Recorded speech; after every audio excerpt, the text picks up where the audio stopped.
اللہ جانتا ہے ہر شکر کے پیچھے کا سبب، وہ جانتا ہے ہر طرف اسے ہر دکھ کی، وہ جانتا ہے ہر طرف اسے ہر دکھ کی ہے خبر۔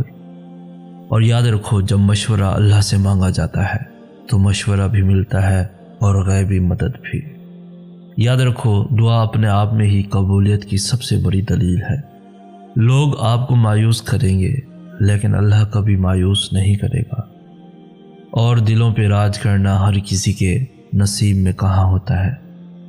ہو سکتا ہے تمہاری منزل تم سے صرف ایک آخری دعا کے فاصلے پر ہو، اور پھر اللہ تمہیں یوں خوش کر دے گا جیسے تم نے کبھی کوئی غم نہ دیکھا ہو۔ کتنا عجیب ہے انسان، جو میسر نہیں اس کے پیچھے بھاگتا جا رہا ہے، اور جو میسر ہے اسے پیروں تلے روندتا جا رہا ہے۔ اس صبر کے بعد اللہ تمہیں تمہاری چاہت سے نواز دے گا، اور جو تم نے مانگا ہے اسے